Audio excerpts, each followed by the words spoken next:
जय गौर श्री राधा रमनो विजयते। वैभव गुप्ता जी, आप मुझे देख सकते हैं बेटा? शीतल तिवारी जी, आप मुझे क्लियरली सुन सकते हैं? आप सभी का आज की निमाई पाठशाला की सूत्र स्तोत्र और शास्त्र की क्लास में बहुत बहुत स्वागत है। आइए सबसे पहले हम क्लास में प्रवेश करें, आज की क्लास के विषय में जाने। क्या मैं निशा भारती जी से निवेदन कर सकती हूँ कि आज के मंगलाचरण का आप गान करें और फिर हम कक्षा में प्रवेश करेंगे। थैंक यू सो मच भैया। आज हम कोविड को बोल रहे थे कि प्लीज भैया हमको मौका दे दे। वाह, जय राधे लाली। यस। कृष्णाय वासुदेवाय हरे परमात्मने परंता कलेश नाशाय गोविंदाय नमो नमः। लाली, अब इसमें हम क्या करेंगे? कृष्णा ये वासुदेवा, ये नहीं। आप बहुत अच्छा आपने लर्न किया, आई एम वेरी हैप्पी। पर इसके अंदर हम उच्चारण को और शुद्ध करेंगे। कृष्णाय बोलो। कृष्णाय यस। कृष्णाय वासुदेवाय कृष्णाय वासुदेवाय हरे हर परमा ये हर परमा ये हरे हरे नहीं, परमा हर ये। ह पूरा है, हर र ए पूरा है, य पे एक ही मात्रा। हर ए हर ये लो, ये हर ये हाँ, हर ये। कोई बात हर नहीं। ये परमात्मने परमात्मा ने, हाँ। परम परंत परंता नहीं। कलेश प्रणतः। प्र तप प्रणत प्रणतः। प्रणत यस। थैंक यू भैया। परं प्रणतः। प्रणतः क्लेशनाशाय कलेश भी गोविंद नहीं, कलेश भी नहीं, क पूरा नहीं है लाली, आधा क ल पे की मात्रा। क्लेश। क्लेश क्लेश। क्लेश हाँ, क्लेश। क्लेश क्लेश हाँ, क्लेश नाशाय। क्लेशनाशाय गोविंदाय नमो नमः। नासा सच ये नहीं, ए से इतना प्यार क्यों भाई तुमको? है नहीं कोई ए तुम्हारी जिंदगी में पता है नहीं जिसको तुम बहुत याद करती हो? ये हर जगह ए पे जाए काहे टिक जाती हो जाके? हैं? नहीं नहीं ऐसा नहीं है भैया। हाँ, तो प्रणतः क्लेश नाशाय। परंतः क्लेशनाशाय गोविंदाय नमो नमः। वेरी सच्चिदानंद गुड, बहुत सुंदर। सच्चिदानंद 10%। रूपाय बैठ। विश्वोत्पत्त्यादि हेतवे तापत्र विनाशाय श्री कृष्णाय वयम नमः। श्री रामाय सच्चिदानंद रूपाय विश्वोत्पत्त्यादि हेतवे तापत्रय विनाशाय श्री कृष्णाय वयम नुमः।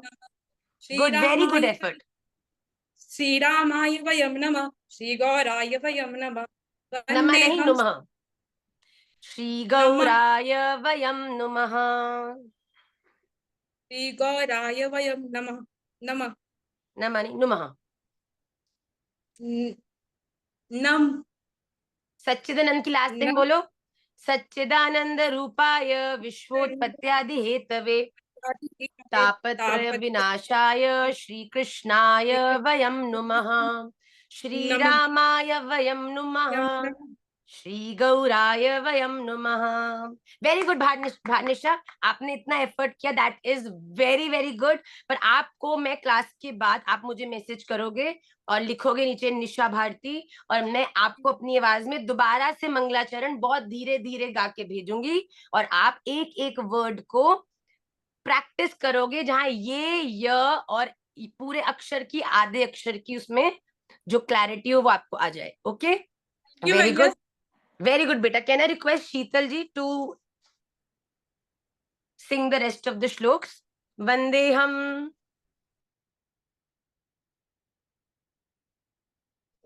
वन्देऽहं श्रीगुरु श्रीयुतपदकमलं श्रीगुरुं वैष्णवांश्च श्रीरूपं साग्रजातं सहगण रघुनाथान्वितं तं सजीवं साद्वैतं सावधूतं परिजनसहितं कृष्णचैतन्यदेवं श्रीराधाकृष्णपादान् सहगण ललिता श्रीविशाखावितांश्च अहो भाग्यं गौरमार्गानुवर्तिनां देवो राधा रमण यत्र यद्गुरुर्गुणमञ्जरी पञ्चतत्त्वात्मकं कृष्णं भक्तिरूपस्वरूपकं भक्तावतारं भक्ताख्यं नमामि भक्तशक्तिकम्। हरे नमामि कृष्णा कृष्ण कृष्ण हरे हरे, हरे राम राम राम हरे हरे। श्री राधा रमण लाल की जय। श्रीमन चैतन्य महाप्रभु की जय। श्री लक्ष्मी नरसिंह भगवान की जय। श्री वृंदावन धाम की जय। सभी भक्त वैष्णव वृंद की जय।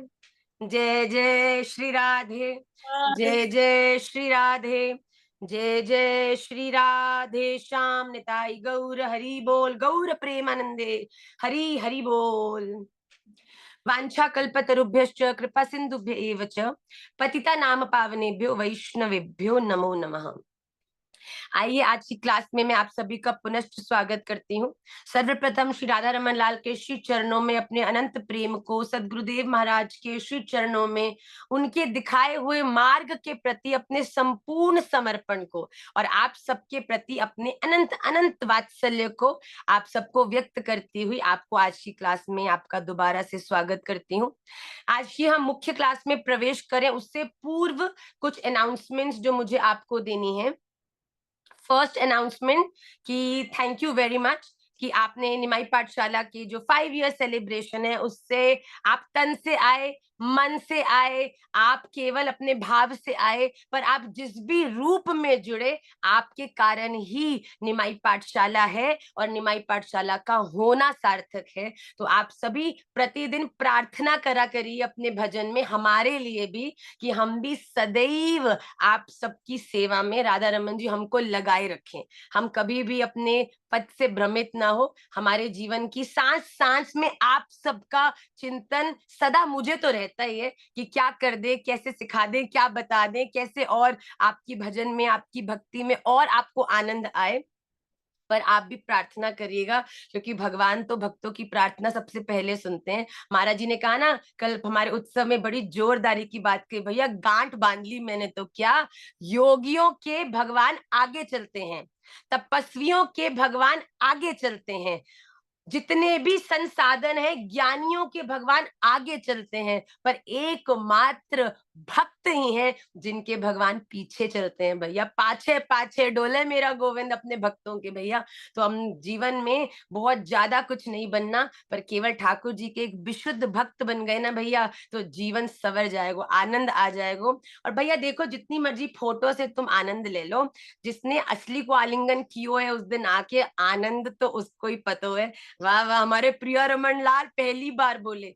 पता है हमको प्रिया रमन जी ने इतना ये भाव दिया हमारे हृदय में, हमारे हृदय की दुख दुख प्रिया रमन लाल को स्वर है। तो उन्होंने हमारे हृदय में भाव दिया कि भैया कक्षा तो तुम लेती हो, बोलती भी हो, बताती भी हो, मेरा प्रचार भी करती हो, पर कभी मैं क्या बोलना चाहता हूँ तुम्हारे इन भक्तों से, तुम्हारे इन शिष्यों से, तुम्हारे इन स्टूडेंट से, क्या ये तुमको नहीं जानना? तो मन में ऐसा भाव आया बिल्कुल जानना है। अपनी सेवा में, अपने मानसी में हम चिंतन कर रहे। तो प्रिया रमन जी ने कहा तो इस बार तुम नहीं बोलोगे, इस बार मैं बोलूंगा। और मैंने जैसे ही इस भाव को महाराज जी को व्यक्त किया, महाराज जी नाचने लगे, कह रहे अरे आ गयो आदेश, तुम सबन की सेवा, तुम सबन की भक्ति, तुम सबन को प्रयास सफल है गयो। क्यों? क्योंकि राधा रमन जी ने बोल दियो कि अब तुम और कुछ मत बोलो, अब जितना प्रेम तुमने मुझसे किया है ना, अब मैं भी प्रत्यक्ष बोलकर तुम्हें अपने प्रेम को व्यक्त करूंगा। इतना आनंद आयो। हे जीव, हे जीव, महाराज जी की कृपा सो जो हमको ये आनंद प्राप्त हो, ये तो अनिर्वचनीय है। ये तो मैं आपको जितना भी बता दूं ना, चिढ़ लो भैया, नहीं मैं तुम्हें दिल खोल के भी बता दूं कि उस दिन को आनंद क्या था, फिर भी मेरे पास वो शब्द नहीं है जो ये बता सकें कि तुम मेरे लिए कौन हो, या उस दिन को आनंद को क्या था वो। मतलब I still have goosebumps. I start shivering when I think of it, but it was divine. तो और ऐसे भी नहीं आए, हमने आवाहन किया, 1500 से ऊपर बच्चा एक हॉल में बैठा था। और जब हमने आवाहन किया नेत्र बंद करके, तो मैं साची बोलती हूँ, आंखें बंद करके ऐसा लगा ही नहीं कि मेरे अलावा उस हॉल में कोई और भी है। Can you believe this?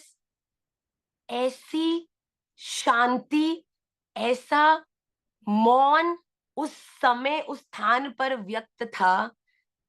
और कितने ही छोटे बच्चे, कितने बड़े बच्चे, हमारे बच्चे, तुम्हारे बच्चे, सब उस हॉल में थे। पर जब सबने आंख बंद करके कहा, हा नाथ रमण प्रेष्ठ क्वासी क्वासी महाभुज दास्यास्ते कृपणायामि सखे दर्शय सन्निधिम। अरे ठाकुर जी तो उसी, ये भी हमारी श्री जी की कृपा है भैया। श्री जी ने ही ये मूल मंत्र गोपियों को प्रदान किया, जिसके बाद उनके हृदय में व्यक्त उस प्रेम का को शब्द मिले और गोपी गीत प्रकट हुआ। तो वैसे ही जब हम लोगों के हृदय की पीड़ा और प्रेम को भी गुरुदेव ने अपनी अपनी भजन बल और कृपा बल से हम पर अपनी अपनी अहेतु की जो दृष्टि है वो डाली ना, तब हमारे प्रिय रमन जी बोले, हे जीव, मैं आ गया हूं। समय खत्म हो चुका है जब तुम्हें और इंतजार करना है। हे जीव, हे मेरे जीव, हे मेरे दासा अनुदास। वाह वाह वाह वाह, तुम सुगंधी लो, इत्र तो हम लगा चुके हैं भाई। On this note, Nimai Pathshala is coming to Kolkata on the 1st of June। वहां पे कला कुंज, कला कुंज के अंदर निमाई पाठशाला का एक बहुत अमेजिंग सेशन होने वाला है, जिसके अंतर्गत महाराज जी के द्वारा क्वेश्चन आंसर्स का सत्र भी होगा। हमने बड़ी इस बार योजना करी। महाराज जी की कथा आसनसोल में है, जो कलकत्ते के पास थी, और कलकत्ते के सभी वैष्णव बहुत समय से कह रहे थे, तो हमने कहा यही मौका है, चौका मारो। हमने कहा हम कलकत्ते में सेशन करेंगे और महाराज जी भी आएंगे, हम भी आएंगे, और वहां पर खूब आनंद होगा, हरिनाम होगा। तो जो लोग कलकत्ते के आसपास रहते हैं या किसी के रिश्तेदार अगर वहां रहते हैं, तो ये फ्री ऑफ कॉस्ट एंट्री है। सबको सबका स्वागत है और बिल्कुल आप सभी लोग वहां पधारें।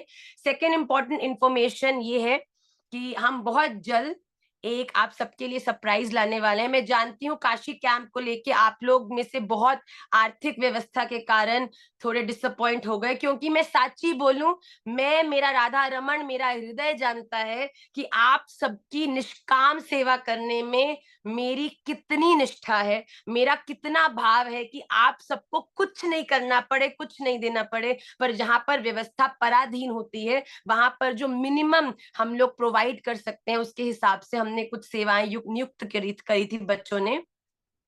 पर इसके बाद हमने कुछ धरने दिए, हमने कुछ यहाँ पर युद्ध किए, और हम लोग एक और category for all the students of Nimai Pathshala, जो आर्थिक रूप से जो उस व्यवस्था के अंतर्गत नहीं आ पा रहे थे, उनके लिए एक बड़ी सहज, देखो अब बच्चे हो और यूथ तो कैसे भी होता है। जब हम हॉकी खेलने के लिए कैंप्स में जाते थे, तो चाहे कितने अच्छे घर परिवार से थे, टीम एक जाती थी और 3rd क्लास में जाते थे।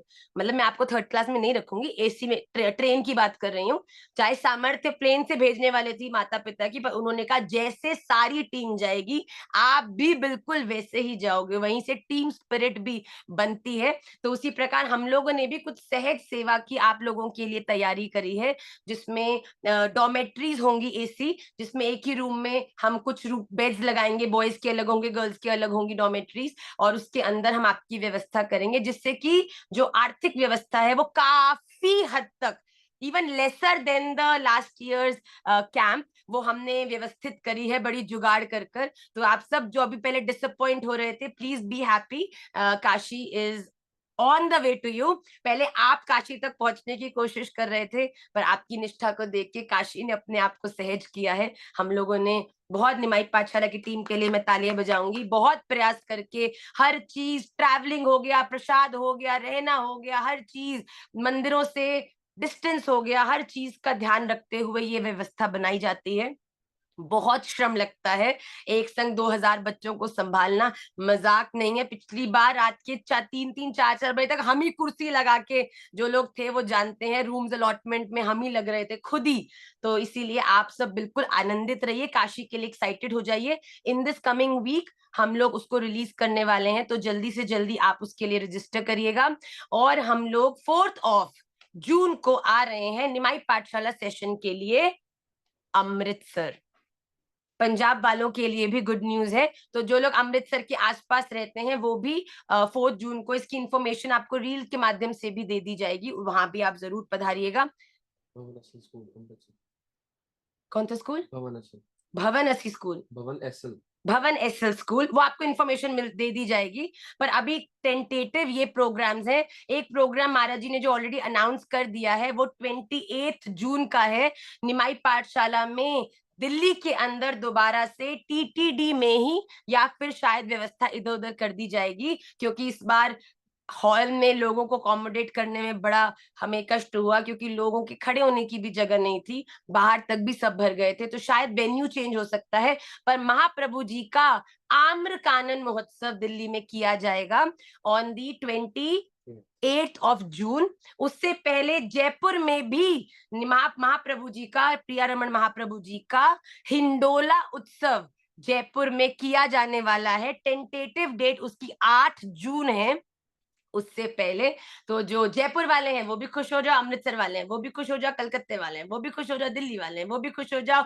इसलिए हम प्रयास कर रहे हैं कि खुशियां आप सबको बांटते चले। अब थोड़ा सा आप भी आसपास हो गए तो प्रयास करके आ जाना भैया, आपसे मिलने के लिए ही बहुत सारी टोली को लेकर इधर से उधर, जैसे महाप्रभु जी ने नदिया का त्याग किया है ना, वैसी सदगुरुदेव महाराज ने। और भैया अब तो हम कहेंगे कि हमने भी अपने वृंदावन धाम को छोड़ के हम भी टोली बना बना के इधर उधर दौड़ते हैं, जिससे कि प्रचार सदा होता रहे। प्रचार सदा विजयते। प्रचार भी एक तरीके का नहीं होता बेटा, प्रचार भी 2 प्रकार का होता है। एक कहकर किया हुआ प्रचार, जिसके अंदर जो लोग रुचि रखते हैं वो उसे सुनते हैं और इंस्पायर हो जाते हैं और फिर उस प्रचार को और आगे करते हैं। पर दूसरे ऐसे ढीठ लोग होते हैं जो सुन के तो उसका मजाक उड़ाते हैं, उसमें बिलीव नहीं करते, तो उनके लिए करके दिखाना पड़ता है, घरों से बाहर निकलना पड़ता है, नदियां छोड़ना पड़ता है, कष्टों को सहना पड़ता है, और फिर वो देखते हैं अरे भैया ये तो इतना प्रचार करते हैं, इनके जीवन में तो इतनी भक्ति है, इतनी कृपा है, इतना आनंद है, देखने को हमसे बहुत कुछ कम है पर आनंद में हमसे कितने ज्यादा हैं। तो जब तुम लीड करते हो बाय डूइंग, वो भी प्रचार की ही श्रेणी आती है।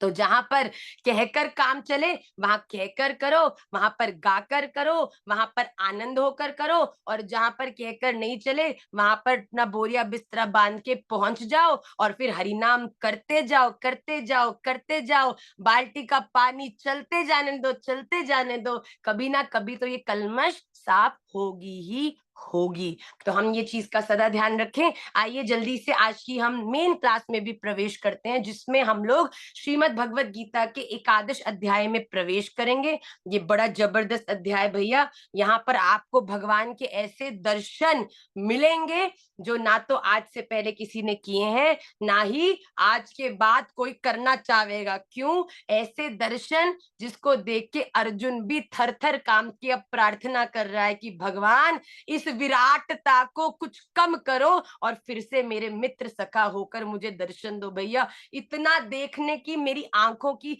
चाहे दिव्य चक्षु मिल चुके हैं फिर भी इतना देखकर मेरा आपके प्रति जो प्रेम है वो नहीं बढ़ रहा, आपके प्रति जो भय है वो उजागर हो रहा है कि हे राधा रमन लाल, कहाँ मैं तुझे राधा रमन मंदिर में द्वादशांगुल अपने ठाकुर, प्रिय ठाकुर के रूप में देखता, जिसके अधर भी मधुरम, जिसके चरण भी मधुरम, जिसके नेत्र भी मधुरम, जिसकी कटी भी मधुरम। और जब मैंने उस विराटता में आपको देखा तो ठाकुर जी के मुख में, वाह वाह वाह भैया, सुनोगे अभी आगे तुम्हारे पैरों के नीचे से जमीन खिसक जाएगी। कितने ही लोग भीतर जा रहे हैं, कितने ही लोगों को दांतों के बीच में किसी का मुंह जब दबा हुआ है, किसी के पैर दबे हुए हैं, कोई रक्त की धाराएं बह रही हैं ठाकुर जी के मुख से भैया।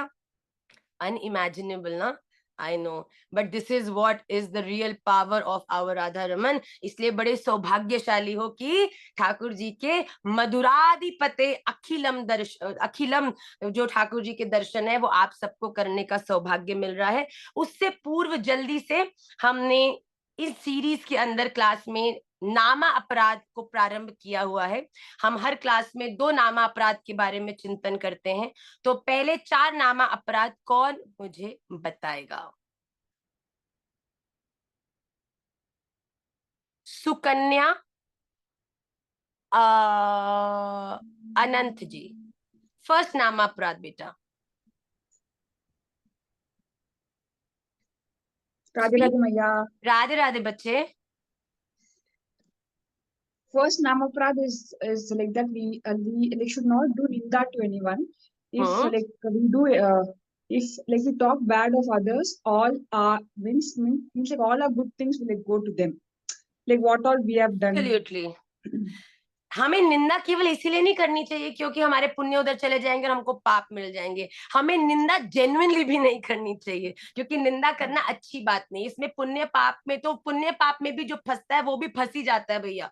वो स्वर्ग तक जाकर फिर यही नरक में आ जाता है इस धरती पर वो व्यक्ति जो किसी की निंदा नहीं करता। क्यों? क्योंकि हर एक व्यक्ति में राधा रमन लाल है और जिससे तुम सबसे ज्यादा प्रेम करते हो, क्या उसकी निंदा करना उचित है? तो हमें निंदा कभी नहीं करनी चाहिए। Very very good Sukanya ji. So you will write, we will write. हमने ये सोचा कि अगर मैं हर क्लास में, मेरी टीम ने बोला कि माँ ये तो 10 तक जाएंगे और हर क्लास में आप सुनोगे तो हम कितने कोरियर करेंगे। हम ऑलरेडी अभी श्लोक मैराथन के कोरियर कर रहे हैं।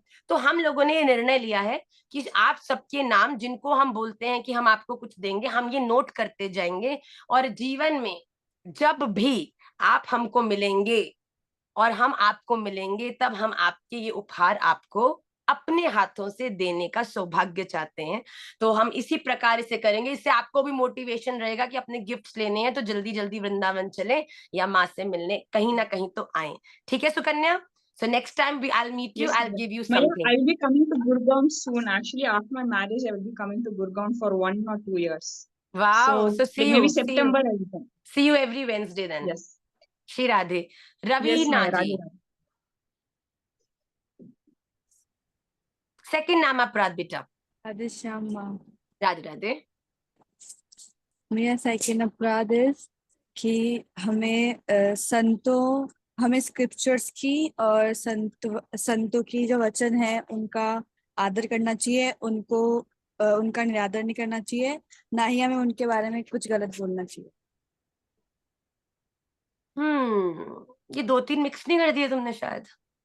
संत आ गए पर वो निंदा में आ गए। शास्त्रों की निंदा नहीं करनी। पहले अगर हम लोग क्रोनोलॉजिकल ऑर्डर से चलें जैसा कि श्लोक कहता है तो सेकंड नाम अपराध नहीं, ये फोर्थ नाम अपराध है बेटा कि हमें शास्त्रों का आश्रय लेना चाहिए। जो शास्त्रों में लिखित चीजें हैं उनका कभी निरादर नहीं करना चाहिए। पर सेकंड नाम अपराध according to what we are doing वो क्या है रितिका कोहर जी? राधे राधे मैया। राधे राधे बेटा। मैया असति नाम वैभव कथा, किसी भी कुपात्र को भगवान का नाम नहीं दान देना चाहिए। यस, वो व्यक्ति जो नाम भगवान में निष्ठा नहीं रखता है, जो भगवान का सम्मान नहीं करता, उसको भगवान के गुणों का व्याख्यान करना भी एक अपराध है। जो तीसरा नाम अपराध है पिंकी मिश्रा जी।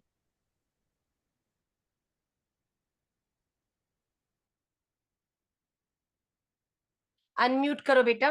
ओके। राधे श्याम माँ। राधे राधे बच्चे। माँ थर्ड नाम अपराध वो है हमें विष्णु और शंकर जी में फर्क नहीं करना चाहिए। Very good.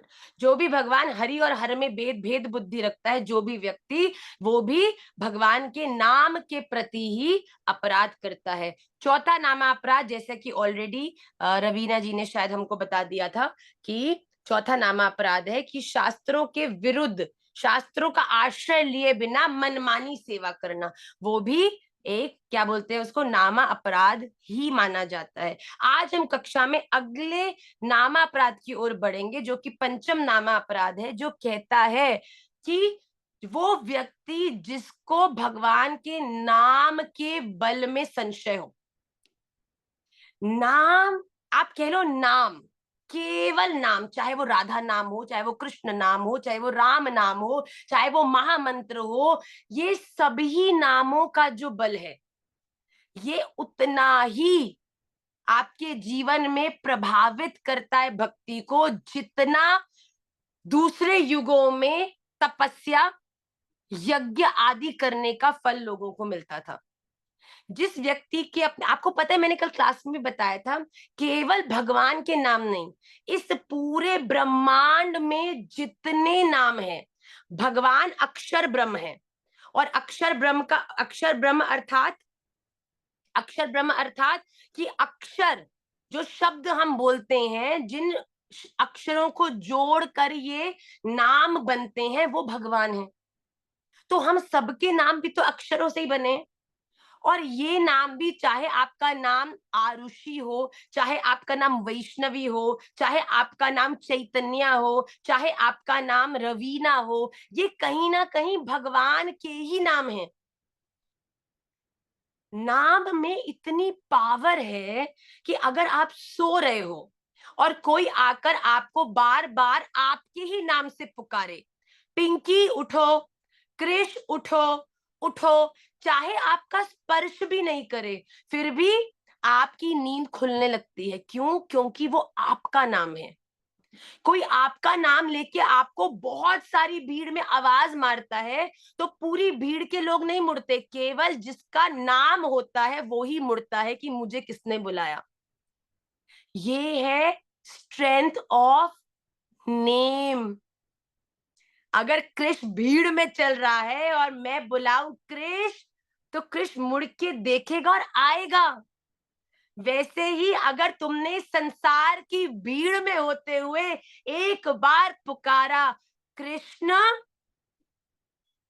हरे कृष्ण, हरे कृष्ण, भगवान श्री कृष्ण भी मुड़ के देखते हैं, अरे भैया किसने पुकारा, कहाँ जाना है, कहाँ से बुलावा आया है। पर वो व्यक्ति जो भगवान के नाम में कितना बल है, उस बल के प्रति अपने हृदय में संशय रखता है या फिर भगवान के विभिन्न नामों में भेद करता है। राम नाम बड़ा है, कृष्ण नाम छोटा है, बताओ। गौर नाम बड़ा है, नरसिंह नाम छोटा है, भैया विदीर्ण कर देंगे नरसिंह। ये तो मंद बुद्धि का विषय। ये तो वही बात हो गई कि अब छोटा सा बच्चा अपनी माता जी के पास जाए और मैया को बोले, मैया बता तेरे 3 बालक हैं, भैया है, दीदी और मैं हूं, तू सबसे ज्यादा किसको प्यार करती है? बताओ, कैसो धर्म संकट है भाई। तुझे मैंने जनो, तुझे मैंने जनो, तुझे मैंने जनो, तेरा ध्यान रखूं, तेरा ध्यान रखूं, तेरा ध्यान रखूं, अपना सब भूल गई तुम तीनों को प्रेम देने में। अब ये में से प्यारा कौन है सबसे ज्यादा, ये मैं कैसे बताऊं? तुम तीनों ही मेरे प्राण हो। अब कोई एक का चयन करेंगे तो कितनी बड़ी ये पार्शियलिटी है। तो जब हम भगवान के नामों में भेद करते हैं, वो भगवान जिन्होंने उन नामों को धारण करके विलग विलग अवतार लिए हैं, क्यों? अपने भक्तों के लिए। वो उनसे कितना प्रेम करते हैं, उस भाव को व्यक्त करने के लिए। और हम ही बोले कि नहीं ये वाले बड़े हैं या वो वाले बड़े हैं। हमने अपनी बचपन में पूछा था, भाई सच्ची बात है, पूछते तो सभी, हम भी छोटे थे, अनभिज्ञ थे। मुझे, मम्मी आप बताओ, आप भैया को प्यार करते दीदी को कि हमको? तुम्हारी मैया ने हमको ऐसा उत्तर दिया, उसके बाद हमारे जीवन के सारे ये संशय खत्म हो गए। मैया ने बोला, देख ये है भैया, ये है दीदी और ये है तू। अब ये बता कौन सी वाली को काट दूं तो कम दर्द होएगा? इसको लगेगी तो भी उतना ही दर्द होगा, इसको लगेगी तो भी उतना दर्द होगा, इसको लगेगी तो भी उतना दर्द होगा। ये तीनों की तीनों मेरी हैं और तीनों में से किसी को भी लगेगी तो दर्द मुझे होगा। और तीनों की तीनों के अपने अपने कार्य हैं और एक दूसरे के बिना ये अधूरी हैं। बताओ, तिलक करना है तो यही चाहिए, बताओ। अब जीवन में बहुत सी, अब हमारी जो कुलिया महारानी है उसको खाना है तो यही चाहिए, कौन सी वाली को त्यागोगे भाई? तो इसीलिए मुद्राएं बनानी है तो चाहिए मध्यमा। तो भैया बड़ी जरूरी है, इसलिए भेदों में अपनी बुद्धि को फंसाकर अपने भजन को नष्ट मत करो। तो पहला भेद जो आज की क्लास का है वो कहता है कि भगवान के नाम में ही पूरा बल है। कुछ मत करो, कहीं मत जाओ भैया, केवल नाम के आश्रय हो जाओ। गुरुदेव के द्वारा बताए हुए नाम के प्रति पूरी निष्ठा रख के पूरी तरह से भजन करो, आपके जीवन में भक्ति आ जाएगी। उसके बाद जो उसके बाद का नामा अपराध है वो भी एक बड़ी ही सुंदर बात हमको सिखाता है कि पहला नामा अपराध निंदा नहीं करना, दूसरा नामा अपराध कि हम किसी को कुपात्र को नाम का दान नहीं करें, तीसरा नामा अपराध हरि और हर में भेद नहीं करें, चौथा नामा अपराध कि हम शास्त्रों के अनुकूल होकर, शास्त्रों का आश्रय लेकर उनकी निंदा ना कर कर, संतों के प्रति निंदा ना कर कर हम लोग शास्त्र अध्ययन कर कर आगे बढ़े। पांचवा नामा अपराध है कि हम भगवान के नाम में पूरी निष्ठा रखें, उसके बल का पूरा सम्मान करें। और छठा नामा अपराध है कि भैया नाम तो बहुत ले रहे हो, पर माला के करने से पहले और माला के करने के बाद का आचरण सुनो और देखो तो राम राम राम राम राम राम। मतलब मंदिर के भीतर सीता और मंदिर के बाहर गीता। भगवान भी कंफ्यूज्ड है कि ये जो अंदर बैठी राधा राधा राधा राधा हरे कृष्ण राम राम राम हरे कृष्ण कृष्ण राम राम, बाहर निकलती चंडी, ना मुख पर कोई बैरियर है, ना कानों में, ना आंखों में, ना हाथों में, कुछ भी, कहां भी, कैसे भी नहीं। बेटा भगवान का नाम करुणामयी है, वो निश्चित रूप से कृपा करेगा, पर हमारे जीवन में भी हमारा जो आचरण है वो नाम भगवान के अनुकूल होना चाहिए। हम राधा रमणीय हैं, हम ठाकुर जी के भक्त हैं, तो हमारे जीवन में सात्विकता होनी चाहिए, हमारे वचनों में प्रेम होना चाहिए, हमारे जीवन में सेवा होनी चाहिए, हमारे आसपास के लोगों के प्रति हमारा जो आचरण व्यवहार है वो बड़ा अनुकूल होना चाहिए। बताओ अंदर तो तुम कीर्तन कर रहे हो, बाहर आके तुम न जाने क्या क्या शब्दों का प्रयोग कर रहे हो। अंदर तो तुम सेवा करने की कोशिश कर रहे हो ठाकुर जी की, वही बाहर आके वही हाथ अंडर द टेबल से ब्राइबरी ले रहे हैं और अंडर द टेबल से न जाने क्या क्या कर रहे हैं। अरे नहीं भैया, इस अपने जीवन में ये भी नामा अपराध है कि किसी के बल को जानते हुए और ये सोचकर कि हम भजन कर रहे हैं तो सब कुछ हो ही जाएगा, राधा रमन जी संभाल ही लेंगे, उसका मिसयूज करना। तुम्हारा कोई बहुत बड़ा डॉक्टर तुम्हारा दोस्त है, इसका मतलब ये थोड़ा ना कि रात में 3 बजे अगर छींक भी आएगी तो फोन कर दोगे उसके, हाँ भाई छींक आ गई बता क्या करना है, वो भी करेगा। यार तो बड़ा बदतमीज है भाई। मतलब तुझे पता है कि मैं अच्छा डॉक्टर हूं, इसका मतलब ये थोड़ा ना कि सब मर्यादा ही भूल जाए। अब कहीं कहेंगे माँ दोस्त तो दोस्त होते हैं, don't get into that thing, okay, just understand the point that I am trying to say here. ऐसा कैसा दोस्त जिसको 3 बजे फोन करके नहीं उठाया, बताओ। तो तुम काहे के दोस्त हो, तुम उल्लू हो। दोस्त का मतलब क्या होता है, तंग करने का मतलब वो भी होता है, पर फिर भी अनुकूलता तो जीवन में चाहिए ना। तुम भी उसको करो, वो भी तुमको करे, पर उसके अंदर एक पॉजिटिव वाइब होनी चाहिए। Let's not deviate from the topic. तो आज के जो 2 नामा अपराध है वो पहला है नाम के बल का सम्मान, और दूसरा कि नाम के को जीवन में धारण करने के बाद अपने जीवन को नाम भगवान के अनुकूल करके चलना। गैम्बलिंग, बैड वर्ड्स, ये सब चीजों का त्याग करना, सेवा, जप, वृंदावन आगमन, ये सब चीजों का जीवन में और ज्यादा बढ़ना, सूत्र स्तोत्र शास्त्र का आपके जीवन में प्रबल होना। तो ये 2 जो हैं नामापराध वो हमने आज किए। तो हमने 6 नामापराध कर दिए हैं। अब जल्दी से हम लोग क्लास की भगवत गीता की ओर बढ़े। आज के जो श्लोक हैं वो बड़े सुंदर हैं, आप सबकी स्क्रीन पर श्रीमद् भगवत गीता चैप्टर नंबर 11 श्लोक नंबर 1 रिफ्लेक्ट करेगा। ओम श्री परमात्मने नमः। श्रीमद् भगवत गीता अथ एकादशोऽध्यायः। अर्जुन उवाच मदन उग्रहाय परमं गुह्यम् अध्यात्म संहितं तत्त्वयोक्तं वचस्तेन मोहोऽयं विगतो मम।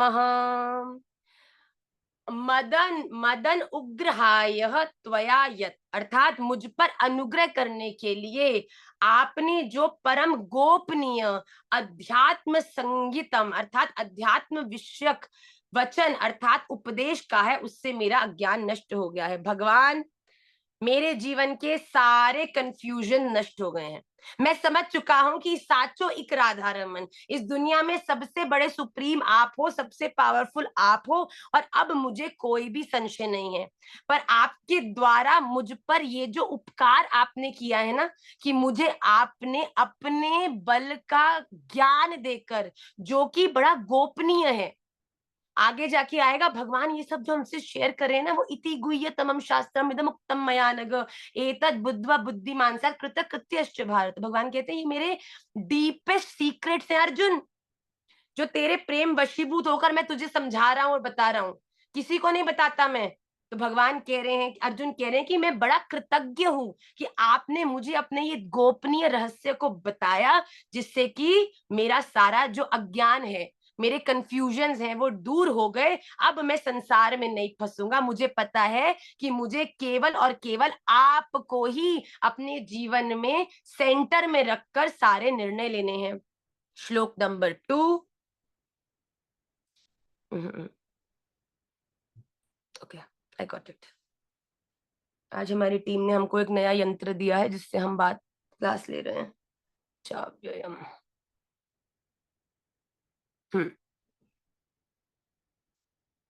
भवाप्ययौ हि भूतानां श्रुतौ विस्तरशो मया त्वत्तः कमलपत्राक्ष माहात्म्यम् अपि चाव्ययम्। क्योंकि हे कमल नेत्र, मया त्वत्तः भूतानां, मैंने आपसे भूतों की भवाप्ययौ उत्पत्ति और प्रलय विस्तार पूर्वक सुने, और अव्ययम महात्म्यम मतलब आपकी अविनाशी महिमा भी सुनी।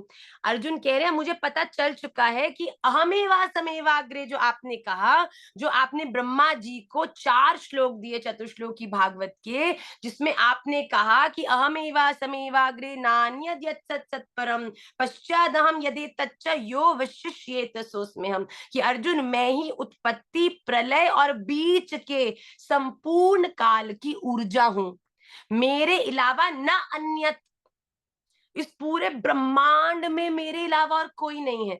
तो अर्जुन कहते हैं भगवान ये जो चीज आपने ब्रह्मा जी को समझाई ना श्लोक के माध्यम, अब मैं इसको समझ चुका हूं कि आपका कितना विस्तार है, और आप ही प्रारंभ भी हो और अंत भी इस संसार का केवल और केवल आप ही हो। तीसरे श्लोक में अर्जुन अब कन्फेस कर रहे हैं कि भगवान मैं समझ चुका हूं, I am a good friend, I am a good student, जो आपने मुझे ये समझाया है मैं उसमें पूरी तरह से इस बात को समझ चुका हूं।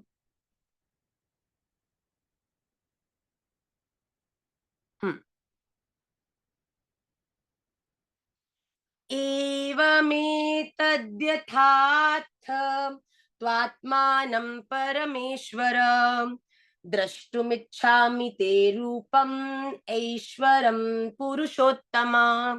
हे परमेश्वर, आप अपने को यथा आतत एतत, जैसा कहते हैं एतत एवं पुरुषोत्तम, वह कहते हैं ये ठीक ऐसा ही है, परंतु भैया देखो जिसकी जीवन में डेविएशंस नहीं है ना, वही डायमंड, ऐसा महाराज जी कहते हैं। अर्जुन फिर फिसल गए, क्या कह रहे हैं, ऐसा ही है परंतु हे पुरुषोत्तम, ते आपके ऐश्वरम रूपम, ज्ञान ऐश्वर्य शक्ति बल वीर तेज से युक्त ऐश्वर्य रूप को मैं प्रत्यक्ष द्रष्टुम इच्छामि।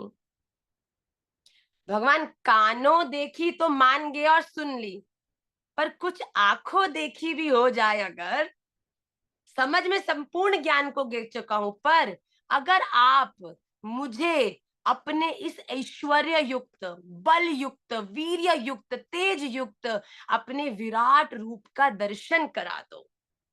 देखो मैं फोर्स नहीं कर रहा, ऐसा अर्जुन अगले श्लोक में कहेंगे। अगर आपको ऐसा लगता है कि मैं केपेबल इनफ हूं कि मैं आपके उस विराट स्वरूप का दर्शन कर पाऊं, तो आप ही मुझ पर कृपा करो और मुझे उस विराट, आपकी उस विस्तृत रूप का, जिसका आपने मुझसे पिछले अध्याय में भी वर्णन किया कि मैं हर ब्रह्मांड की हर एक वस्तु का उत्स हूं, उसका प्रारंभ हूं, मैं उसका दर्शन करना चाहता हूं।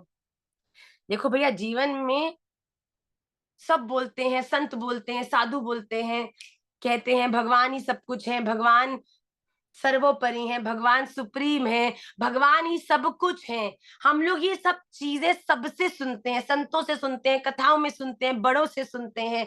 पर अगर इन सब के सुनने के बाद भी आपके जीवन में सेवा प्रारंभ नहीं, देखो सुनना एक बात है, उस सुनने से अपने भीतर उस भक्ति को प्रवेश कराकर उसका आचरण जब तक आप नहीं करोगे ना, तब तक ये परंतु कभी ना कभी जीवन में बार बार आके परंतु रूपी जो ये आपका शत्रु है ना, ये आपका डोर नॉक करता रहेगा। राधा रमन, मैं तो आपके चरणाश्रित हूँ, मैं तो आपकी सेवा करती हूँ, परंतु मेरे जीवन में इतना दुख, मेरी बातें कभी नहीं मानी जाती, मेरा एक्सीडेंट हो गया, मेरे जीवन में ये हो गया, मैं तो आपका भक्त, ऐसा में ऐसा हो कैसे सकता है। अरे भैया, अगर आपने राधा रमन से प्रेम किया है ना, तो उनके प्लान्स में, बहुत लोग कहते हैं डेस्टिनी होती है, भैया राधा रमन लाल की तुमसे कोई निजी दुश्मन नहीं है, तुमने उनका माखन चुरा के खाया है, जो वो आपको अलग डेस्टिनी और दूसरे व्यक्ति को अलग डेस्टिनी देंगे, बतानो जरा, बताओ। यहाँ तो ठाकुर जी तो अपना माखन सब सखाओं के संग बांट कर खावे, सब ले जाए, चाहे वो जितने ठाकुर जी के सखाओ, सबसे मिलजुल के ठाकुर जी पावे। बताओ, ठाकुर जी का तुमने कुछ बिगाड़ो है? और बड़ी बात बोलो, तुम में कोई हिम्मत है कि बिगाड़ सको तुम ठाकुर जी को कुछ? तो ठाकुर जी एक व्यक्ति को अच्छी डेस्टिनी दे रहे हैं और दूसरे को बुरी डेस्टिनी क्यों भाई? कौन सी तुमने चोटापंथी करी है? छोटापंथी ही तो करी है। Oh, I think that's the truth. कभी ना कभी, किसी ना किसी जन्म में तो करिए, तभी तो आप वहां नहीं हो जहां सोचते हो कि आपको होना चाहिए। और ये डेस्टिनी में अंतर क्यों है? क्योंकि कर्मों में अंतर है।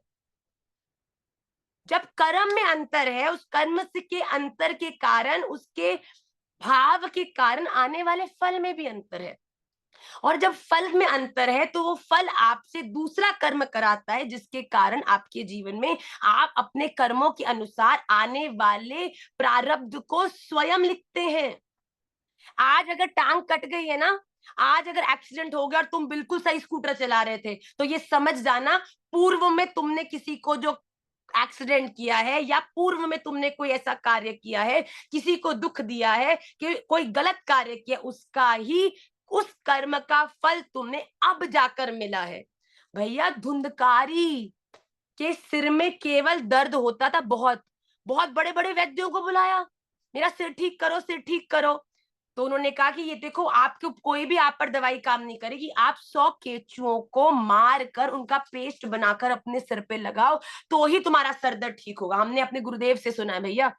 तो गांधारी ने ऐसा ही किया, 100 केचुओं को मरवा के पेस्ट लगाया, सर ठीक हो गया। पता है, 99 जन्मों तक वो केचुए बार बार गांधारी के जीवन में आते। गांधारी ने जब जब जन्म लिया, वो आते केचु, जो उन 100 केचुओं जिनकी मृत्यु होगी, उन्होंने बार बार जन्म लिया कि वो किसी प्रकार गांधारी को कष्ट दे सकें।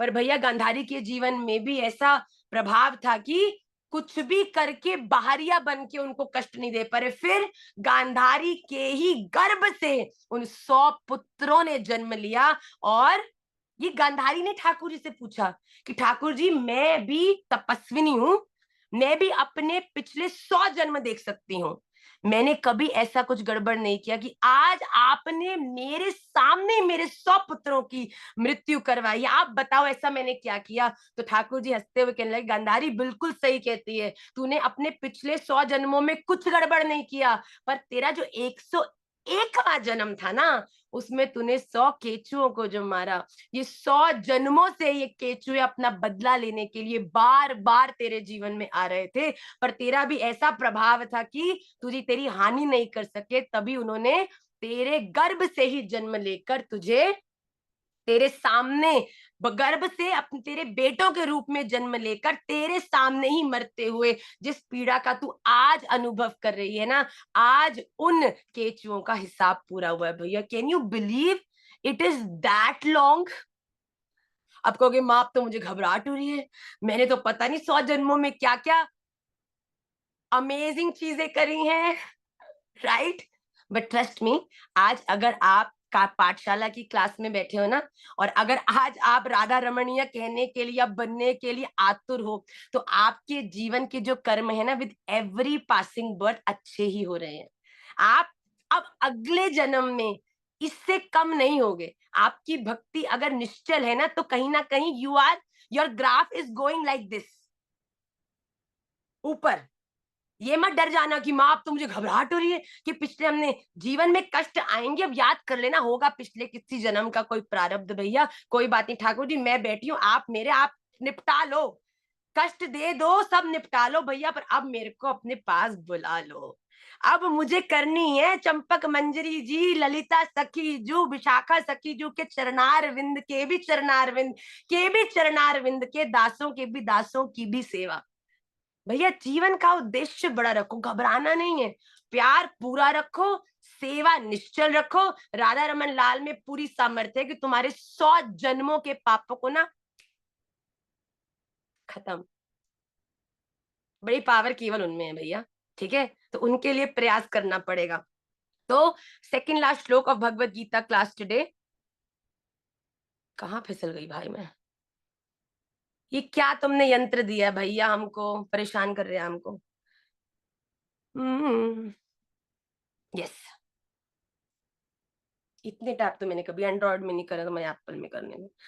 मन्यसे यदि तच्छक्यं मया द्रष्टुम इति प्रभो योगेश्वर ततो मे त्वं दर्शयात्मानम् अव्ययम्। हे प्रभो, यदि मेरे द्वारा आपका वह रूप देखा जाना शक्य है, ऐसा आप मानते हैं, तो हे योगेश्वर त्वम आत्मानम् अव्ययम् मे दर्शय, आप अपने उस अविनाशी दिव्य विराट रूप का मुझे दर्शन कराइए, जैसा कि मैंने ऑलरेडी एक्सप्लेन कर दिया है। Quickly we'll move to the last shloka of Shrimad Bhagavad Gita class today. श्री भगवान उवाच, भगवान कह रहे हैं सतर्क हो जा अर्जुन, आ गया है वो समय, पश्य में पार्थ रूपाणी शतशोथ सहस्रशः नाना विधानि दिव्यानि नाना वर्णाकृतीनि च। हे पार्थ, अब तू तैयार हो जा। क्यों? क्योंकि अब मैं तुझे मेरे सैकड़ों हजारों नाना विधानी च, नाना वर्णाकृतीनि, नाना प्रकार और नाना वर्ण के, नाना आकृति वाले अलौकिक रूप को दिखाऊंगा। भगवान अर्जुन को कह रहे हैं भैया अब प्लेन उड़ने वालों है, अब तू जरा अपनी बेल्ट बांध ले। अब जो तू देखने वाला है ना, ये तू कल्पना भी नहीं कर सकता कि तेरे सामने तेरे रथ पे बैठे हुए घोड़ों को करता हुआ मैं गोविंद तेरे प्रेम के वशीभूत होकर तेरा जो सारथी बना बैठा हूं, मेरी असलियत देख के कहीं तेरे तोते नहीं उड़ जाए, कहीं तेरे होश नहीं उड़ जाए। इसलिए अर्जुन, मैं तुझे डिस्क्लेमर दे रहा हूं, क्योंकि अब तू क्या देखने वाला है, मेरे नाना प्रकार के, नाना मतलब इनफाइनाइट, मेरे अनंत प्रकार के, अनंत रूपों वाले, अनंत शेप्स एंड साइजेस के, अनंत कलर्स के मुझ उस पर ब्रह्म परमात्मा के अलौकिक विराट स्वरूप को तू देखने वाला है। अब भगवान भैया, अभी तो मूवी शुरू हुई है, अभी भगवान ने अर्जुन को बोल दिया है कि अब तुझे मैं जो दिखाने वाला हूं वो ना तूने पहले कभी देखा होगा, ना कभी सोचा होगा, और ना ही तू कभी इसको भुला भी पाएगा।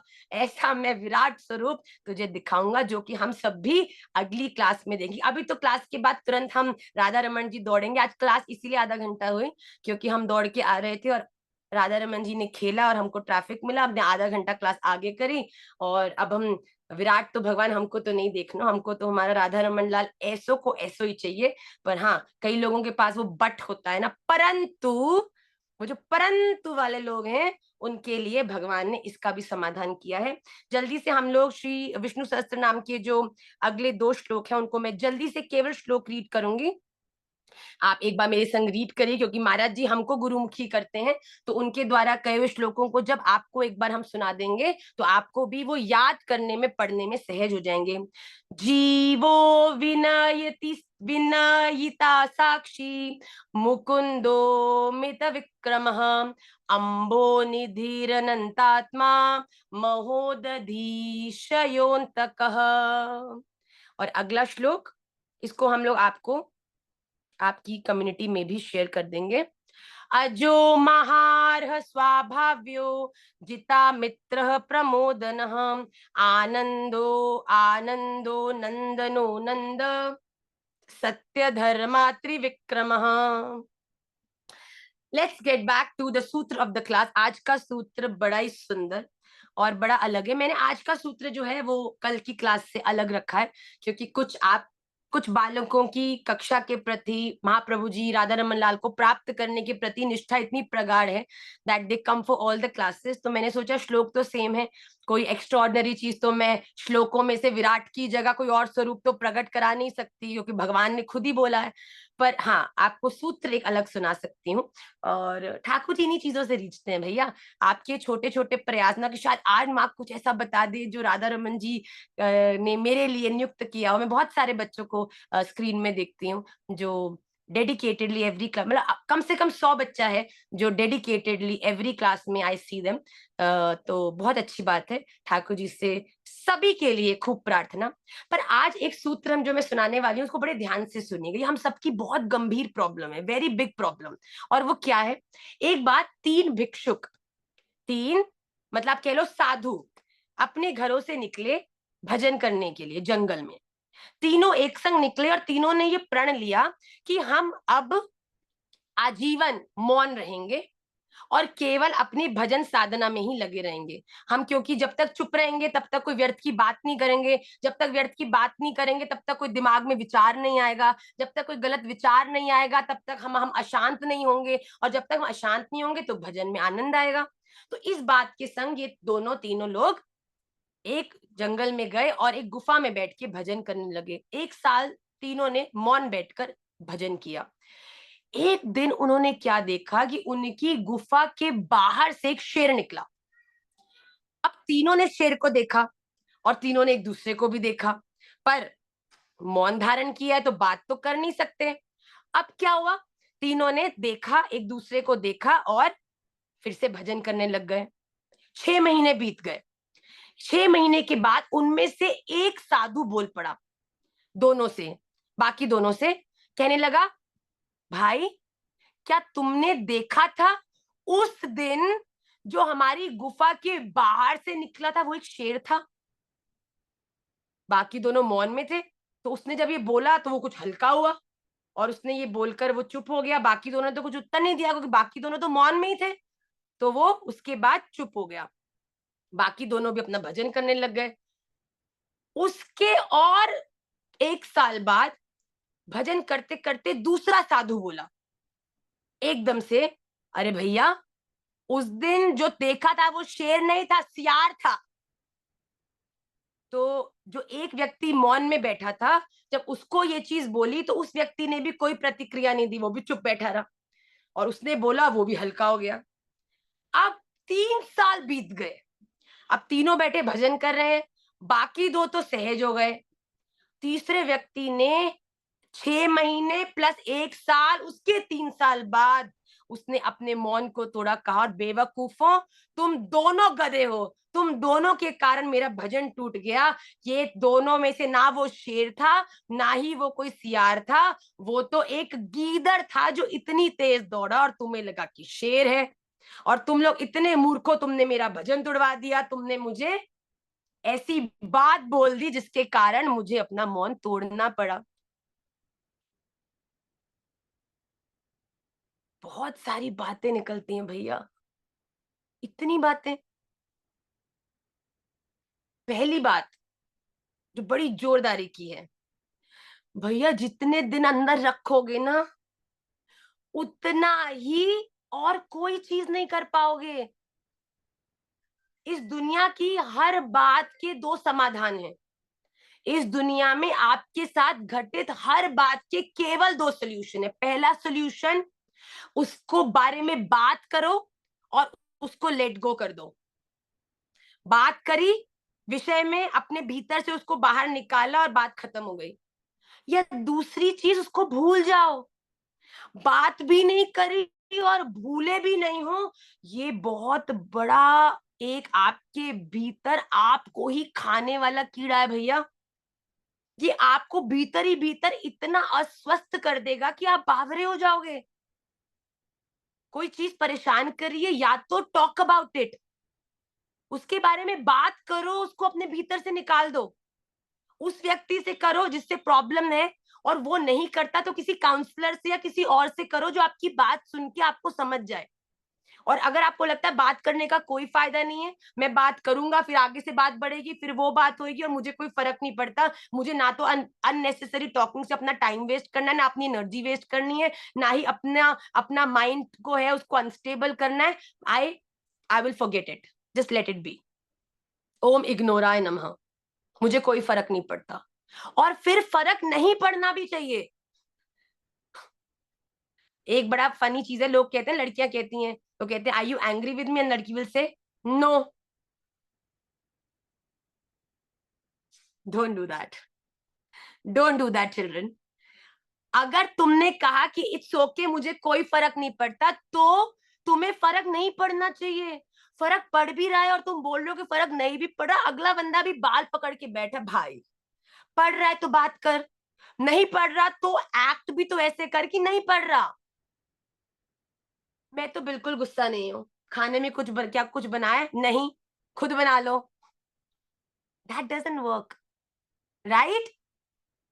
अपने जीवन में भैया ये दो चीजों को अपने जीवन, वो देखो पहले व्यक्ति के मन में ये बात आई, उसने उसको 6 महीने तक अंदर रखा, ना भजन किया, सिंह के बारे में सोचता रहा कि दौड़ा दौड़ा दौड़ा। 6 महीने बाद उसके बारे में बात कर ली, लेट गो कर दिया, फिर बैठ के भजन किया। पहले वाले ने तो केवल 6 महीने समय बर्बाद किया, दूसरे वाले ने 1.5 साल बर्बाद किया, क्योंकि वो भी अपने उस नियम के भीतर चिंतन, कोई भगवान का थोड़ी कर रहा था, ये कर रहा था कि मैं सियार बोलूं कि नहीं बोलूं, बात करूं कि नहीं करूं, मोरा मौन टूट जाएगा तो अपराध होगा कि भैया सबसे बड़ा अपराध है कि तुम जिसके लिए नियम लेके बैठे हो वो ही नहीं, उसको ही नहीं याद कर रहे। नियम ने तो बैठे हो, पर याद क्या कर रहे हो? सियार, शेर, आंटी, चाची, ताई, बॉयफ्रेंड, गर्लफ्रेंड। ये तो उससे बड़ा अपराध है।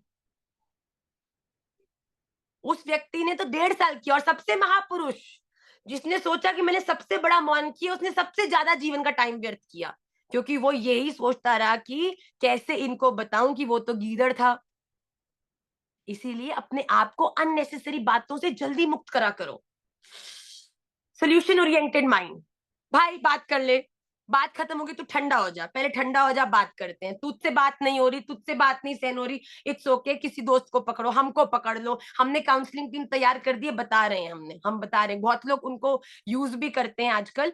जैसे हमारी लाली है, कृपा लाली है, बहुत निष्ठा से वो काउंसलिंग की जो चीजें हैं उसको हैंडल करती है क्लास में। तो हम लोग इसको ऑफिशियली भी आउट करने वाले हैं। Talk about it, just don't keep it inside, क्योंकि अंदर बैठा बैठा वो चीज एक चींटी के रूप में आता है, पर एक हाथी बन जाता है। और भैया चींटी का भार तो बड़ा कम होता है, सोचो हाथी बैठ जाएगा, हमारी खोपड़ी, मर जाओगे। और उस चींटी को हाथी तुमने ही बनाया है, और किसी ने नहीं बनाया। तो अपने जीवन में पहली बात, चीजों को इन दो सॉल्यूशंस के साथ हैंडल करो और आगे बढ़ो। और दूसरी बात यह है कि जब अपने भजन में हो तो प्रयास कर कर दुनियादारी की हर चीज से निवृत्त होकर आओ। मैं कभी नहीं कहती एक टाइम चूज करो, ये इतनी चीजें करो, नो। भजन करने का बेस्ट टाइम क्या है? भजन करने का बेस्ट टाइम वो है जब तुम्हारी जिंदगी में और कोई काम के नॉकिंग तुम्हारी खोपड़ी में नहीं है। इसीलिए भी ब्रह्म मुहूर्त को बड़ा सुंदर समय कहा जाता है भजन के लिए। क्यों? क्योंकि उस समय संसार जगह नहीं होता, तब कोई रोटियां खाना नहीं बनाने, किसी को चाय पानी नहीं देने, किसी के कपड़े नहीं धोने। उस समय तुम उठते हो और कोई नहीं उठा होता, केवल तुम और तुम्हारा भजन और राधा रमन। इसीलिए अपने जीवन में पूरी हर डिस्ट्रैक्शन को खत्म करके भजन करो और अपने आसपास की व्यर्थ की बातों को जैसे जीवन में आती हैं उनको उनसे निवृत्त होने का साधन ढूंढ के उनसे मुक्त हो जाओ, क्योंकि बद्ध जीव तो संसार में ही आता है, मुक्त होकर ही तो राधा रमन तक पहुंचा जाता है भैया। तो हमारा उद्देश्य तो वहां तक पहुंचना है। So be happy, know your power. चींटी को चींटी बना के बाहर फेंक देना और हाथी का बोझ धारण करना, ये दोनों आपकी चॉइस है। तो अपनी चॉइस को वाइजली आप उसको चूज करो, and in the end what you choose you always experience the same benefits. तो अपने जीवन में बड़ा सोच समझ के चीजों को हैंडल करो। फालतू की बकवास की बेकार की बातों को ज्यादा दिन अपने दिल दिमाग पे मत आने दिया करो। ये संसार यही है, ऐसा ही है। खटाई को खट्टा क्यों है बोल के लड़ोगे तो तुम ही गधे माने जाओगे। खटाई का आचरण ही है खट्टा होना, इस संसार का आचरण ही है दुख देना। तो यहाँ पे अगर थोड़ा बहुत सुख राधा रमन लाल की कृपा से मिलता है तो बारंबार दंडवत करके धन्यवाद किया करो। पर अगर दुख आए तो बोला करो राधा रमन लाल, मुझे जानती हूँ कि आप इन सब को मेरे जीवन में लाकर इन सब के मोह से मुझे निवृत्त करना चाहते हो, जिससे कि मैं और ज्यादा आपसे अटैच हो सकूं। जब तक एक से डिटैच नहीं होगे, एक से अनअटैच नहीं होगे, तब तक राधा रमन लाल से अटैच कैसे होगे भैया? दिल तो एक ही है, तो उस दिल को कहाँ लगाओगे? तो कहीं से हटेगा तो ही तो सही जगह लगेगा ना भैया। तो आप अपने जीवन में उसको पूरा ध्यान रखते हुए अब हम दौड़ रहे हैं राधा रमन लाल के पास। आप सभी लोग खूब आनंदित होकर जो भी हमने जो डेस्टिनेशंस बनाए उनके आसपास भी रहते हो तो आने का प्रयास करना। हम बहुत दिल से आपसे मिलना भी चाहते हैं, आपको देखना भी चाहते हैं और राधा रमन जी से आपके लिए प्रार्थना भी करेंगे। वांछा कल्पतरुभ्यश्च कृपा सिंधुभ्य एव च पतिता नाम पावनेभ्यो वैष्णवेभ्यो नमो नमः। श्री राधा रमन लाल की जय।